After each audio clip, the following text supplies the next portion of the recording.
Joined now by H.P Ranina, Senior Advocate of the Supreme Court, to just understand the processes behind this. So thank you so much, Mr. Ranina, for speaking with us here on ET Now.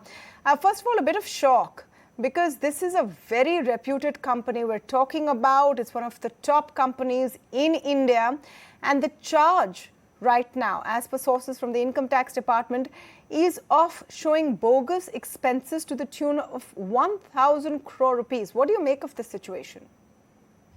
Well, as rightly pointed out, this has to be proved. And unless it is proved, we can't go by any type of, hearsay. So I think we have to wait and see what evidence the Income Tax Department gathers and what is then given to the assessee to dispel that evidence.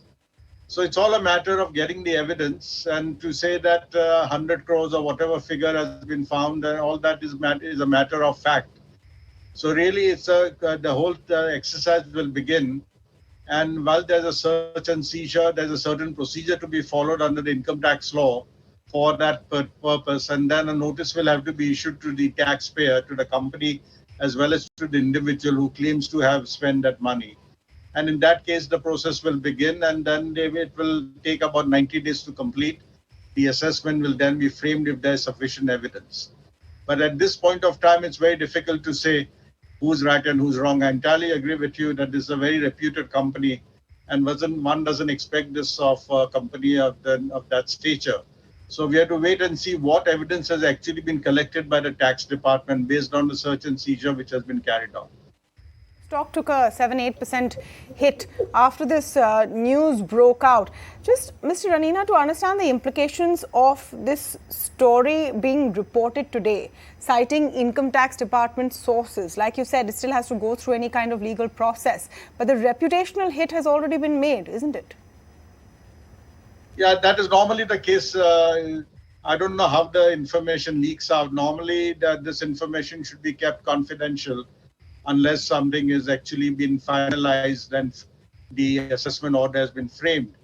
But obviously, in this country, a lot of things leak out, and whether it's done by the tax department or whether it's done by people around them, normally these things also happen because of competitors who try to, tarnish the image of somebody else, and information therefore leaks out.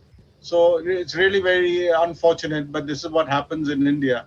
But you're right, the reputation has been tarnished, and this does create a problem for the person who is concerned, who is a victim of this exercise.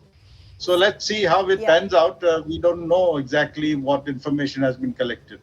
No, absolutely. But, the reason we're having this conversation today, Mr. Ranina, is just to get an idea of how this whole situation may pan out or what goes behind it. Now, when the Income Tax Department takes such action against any company, big, small, reputed or otherwise, what really are they looking for? And have there been a lot of instances in the past where companies are trying to evade tax by making up bogus expenses, which is perhaps the accusation in this case? Well, what the tax department is going to find out is for them to go on the basis of evidence which they unearthed at the time of the search and seizure proceeding. So that has to be put before the taxpayer, and he has to be given an opportunity to rebut that information. Now, on your second point, whether this happens in other cases, it's very difficult to generalize. But yes, there have been cases in the past of bogus expenses being made or inflated expenses being claimed as a deduction in order to reduce the tax liability.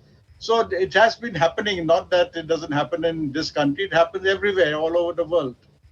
But it's all a matter of proof, and therefore the tax department has a very specific role to play to make sure that the charges will ultimately stick and will ultimately then be upheld by a competent court. Because when assessment is framed, you have a right to go and appeal, you have the right to go to the court, and then you have to make sure that whatever assessment is framed actually is upheld by the appellate court in proceedings which are launched under the Income Tax Act. Thank you so much, Mr. Ranina, for joining us.